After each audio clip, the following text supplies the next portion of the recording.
Bonjour tout le monde, aujourd'hui je vous propose de voir les portes OU. Donc la porte OU, tout comme la porte non, c'est un circuit logique qui prendra la décision de oui ou non laisser passer du courant. Tout comme la porte non, on va travailler en binaire, donc soit avec des chiffres 0, soit avec des chiffres 1. Donc la porte OU, en fait, c'est un circuit dont sa sortie, comme je viens de dire, dépendra de ses entrées. Elle est constituée en général de deux entrées et d'une sortie. Alors pour que la sortie soit à l'état 1, donc pour qu'il y ait du courant qui sort en sortie, il nous faudra qu'une des deux entrées soit à l'état 1, donc qu'il y ait du courant sur une des deux entrées. Alors donc voici la représentation schématique d'une porte OU. Donc ici on voit qu'il y a deux entrées et une sortie. On aura l'entrée A et l'entrée B. Donc elle est représentée par ce genre de petit symbole là, qui représente un peu comme une flèche. Et alors ici, nous avons la représentation d'un circuit intégré à 4 portes OU, à deux entrées chacune. Ici, c'est la représentation du 7432. Il y a plein d'autres circuits intégrés qui utilisent des portes OU également, qui ont d'autres dénominations. Il y a le 4071, le 7432, etc. quoi. Donc ici, qu'est-ce qu'on peut voir? On voit que on a une entrée A, une entrée 2 et une sortie. Ici, pareil, on aura une entrée A, une entrée 2 et une sortie. Idem pour ces deux portes-là. Là, en broche 7, on aura le ground, donc en anglais, donc le négatif, quoi. Et en bande 14, on aura le positif de l'alimentation, quoi. Donc, en général, ça fonctionne avec du 5 volts. On peut monter un peu plus haut, mais je sais plus très bien jusqu'à quelle tension maximum, donc quelle tension nominale on peut monter. Mais du 5 volts en général c'est parfait pour alimenter les puces électroniques, quoi. Qu'est-ce qu'on peut dire? Oui, on pourra dire comme énoncé dans la définition, pour que la sortie soit à l'état 1, il faudra qu'une des deux entrées soit à l'état 1. Donc, si celle-là est à l'état 1, celle-là à 0, on aura celle-là à 1. Si celle-là est à 0, celle-là à 1, on aura celle-là à 1. Si les deux entrées sont à 1, on aura la sortie à 1. Et si les deux entrées sont à 0, on aura la sortie à 0. Tout simplement. Donc il suffit qu'une des deux entrées soit à 1, donc alimentée, pour que la sortie soit elle aussi à 1, donc alimentée également, quoi. Donc voici la table de vérité. Donc comme chaque porte logique, la porte OU comme la porte non, elles ont la porte OU a elle aussi une table de vérité. Donc qu'est-ce qu'on va voir? On va voir qu'il y a une entrée A, une entrée B et une sortie. Donc il y a 3 bornes pour une porte. Hors de ces 3 bornes là, on va avoir 4 cas de figure. Donc 4 situations que l'on pourra rencontrer, quoi.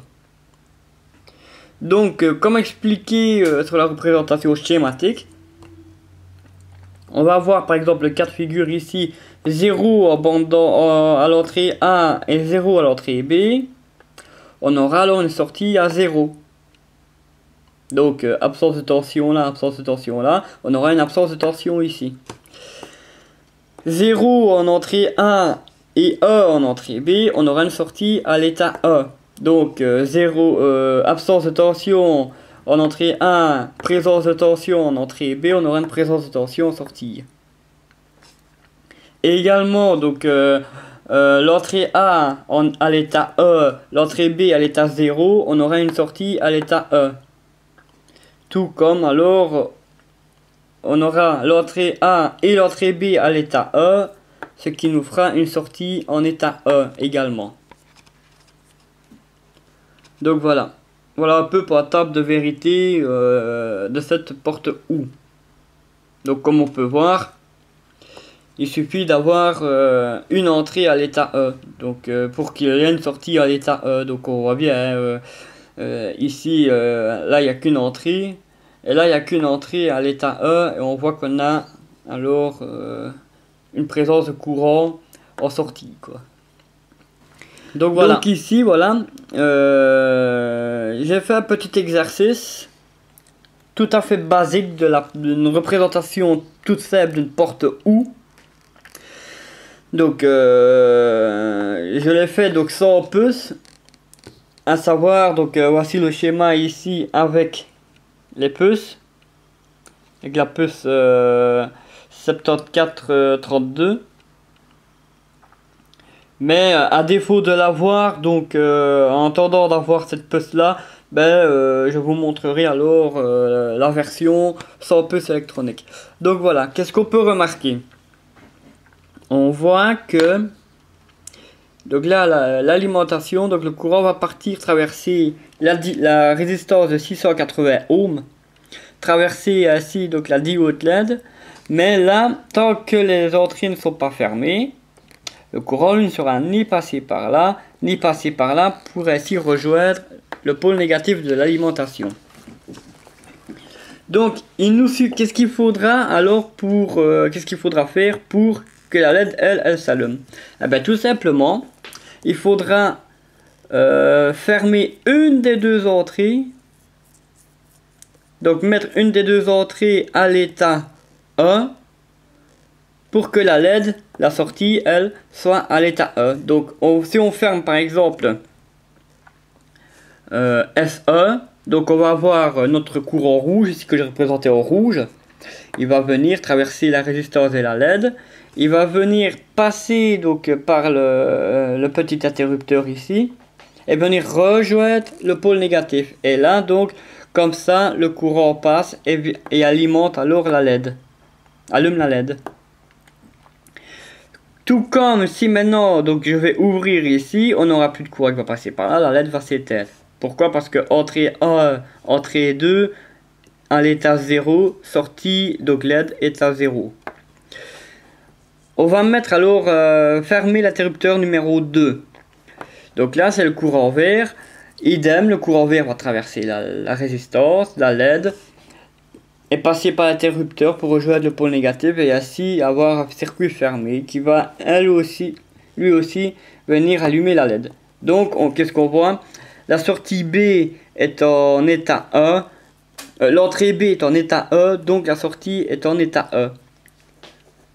Maintenant je vais réouvrir, donc on aura l'entrée B à l'état 0, l'entrée A à l'état 0, donc ce qui fait sortie à l'état 0. Maintenant, si maintenant je ferme les deux entrées, fatalement donc la LED sera elle allumée du fait que le courant lui il va passer là comme il va passer là comme ça, et donc le courant pourra ainsi boucler son tour en allant rejoindre le pôle inverse de son alimentation, quoi. Et la LED elle sera allumée tout simplement. Donc voilà un peu pour la représentation toute simple d'une porte OU sans puce électronique. Je vous montre ça sur la breadboard. Donc voilà, nous voici devant cette breadboard là, avec donc le montage que je vous ai montré schématiquement. Alors qu'est-ce qu'on peut voir? On a une résistance de 680 ohms, une diode LED et nos deux entrées. Donc une entrée ici, une entrée là, et alors l'alimentation qui est ici, quoi, le 5 volts. Donc j'allume, donc là je vais allumer, voilà, voilà. Là qu'est-ce qu'on voit? La LED elle est éteinte. Pourquoi est-ce qu'elle est éteinte? Parce que on voit que les deux entrées elles, Donc on a une entrée ici, aussi bien l'entrée, on va dire que celle-là c'est l'entrée A et celle-là l'entrée B. L'entrée A, elle n'est pas à l'état E, donc elle n'est pas raccordée. L'entrée B n'est pas à l'état E, n'est pas raccordée, donc la sortie qui est la LED est à l'état 0. Donc on va mettre l'entrée A à l'état E, on va fermer le circuit avec l'entrée A. Qu'est-ce qu'on voit? La diode LED elle s'allume. Voilà. Donc il suffit que un des deux fils soit fait raccorder pour que la LED elle soit allumée. Donc je vais débrancher l'entrée A. Je vais brancher l'entrée B. Voilà. Et là, qu'est-ce qu'on voit? Eh ben, on voit que la LED, elle s'allume aussi. Pourquoi? Parce que l'entrée B est à l'état E. Donc la sortie est à l'état E. La LED est allumée. Maintenant, je vais brancher donc les deux entrées. Je vais brancher l'entrée A. Voilà. Je vais brancher l'entrée B. Voilà. Et là, qu'est-ce qu'on voit? On voit que les deux entrées sont à l'état E. La sortie, elle, est à l'état E également. Donc la LED est allumée. Il y a du courant qui passe. Je vais débrancher A. Ben, il y a ne fût-ce que une. Donc on voit, il y a toujours une entrée qui est à l'état E. Celle-là est à l'état 0, mais celle-là est toujours à l'état E. La sortie est à l'état E. Donc la LED est toujours allumée. Pour éteindre, il suffit que plus aucune des deux entrées soit à l'état E pour que la LED elle soit à l'état 0. Donc voilà un peu ce qu'est une porte OU. Dès que j'ai mes puces TTL donc du circuit logique OU, ben je ferai alors le circuit et la démonstration sur breadboard avec ces puces là et je vous la montrerai alors. Mais voilà, en attendant, ben, je suis obligé de faire comme ça avec les moyens du bord, d'une représentation toute simple quoi. Donc alors voilà pour ce qui est des portes OU. Donc bon, c'est une petite vidéo assez courte, assez brève. Mais bon, j'espère que malgré tout, ça vous a permis de comprendre un peu le fonctionnement et le principe d'une porte OU. Donc qui est un circuit logique. Donc comme je le rappelle, comme je l'ai dit pour la porte non OU inverseuse, la porte OU comme les autres circuits logiques sont des circuits numériques et non des circuits analogiques. Mais ça on verra un peu plus tard quand j'en saurai un peu plus là-dessus quoi. Donc voilà, en espérant que ça vous a plu et que ça vous a permis de comprendre un peu le principe et le fonctionnement, ben je vais vous souhaiter ainsi une bonne fin de journée et ce sera un plus pour les prochaines vidéos de Proto Électronique. Voilà, bye!